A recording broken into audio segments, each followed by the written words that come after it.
Well, Mike, the season's about to start, and again, coaches are not a new faces. What do you think are some of the challenges of younger guys and chemistry early in the season? Well, it's all about likability at the end of the day, but I think the most exciting thing is there's going to be an opportunity each game for a freshman or a sophomore or a young talented team to really step up and take that leadership form. It's going to be developing over the course of the season, but I actually really like the idea that you don't have one particular superstar, but you got 6 to 7 guys who can get you 8, 9, 10 points a game consistently, and I think that helps at the end of the day. It's really going to help sharing the ball.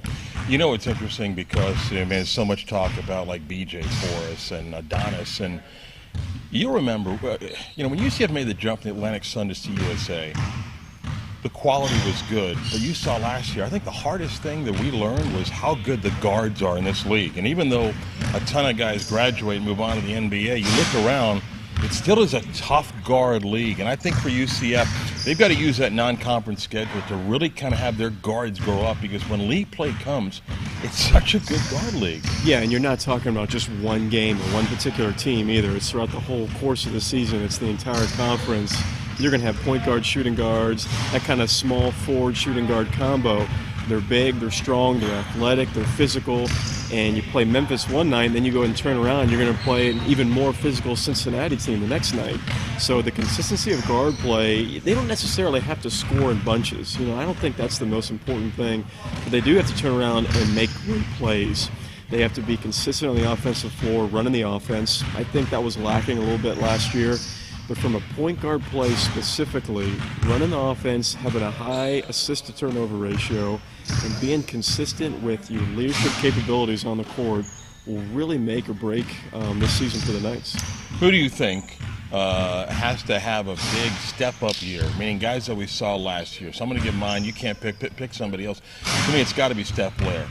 Steph, I thought the light kind of went on for him the last third of the season last year when he realized I could play at this level and I can be a physical presence. And I thought we saw a different basketball player the last third of the year. Now, can he take that into this season where he can be a double-double guy? I mean, he should get 10 points just by being around the basket and grab 10 rebounds. So I got Steph. Who do you think among returners has to kind of step up? I hate agreeing with you, but I actually would have to agree with you on this one. But if you can't, pick someone else.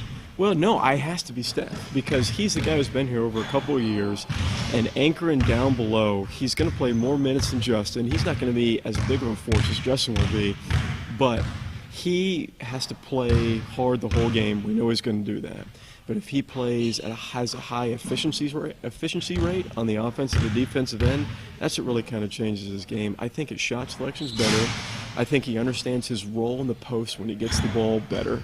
And I think on the defensive end, he's not going to try and jump out of the gym and block every single shot. Now, you want him to attack the glass.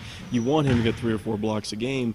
But when he gets into foul trouble, there may not be that guy behind him that's going to be able to step right in and make a huge difference. So he has to play extremely efficient on both ends of the floor, but I think he can do that. I'll give you somebody else. Coach talks about Justin trying to get 20 minutes out of him, and we know that the skill set's there. But another guy that I think it's got to be Matt Williams. Matt's gone through the program now a couple years, and can he show that he's more than a great three-point shooter?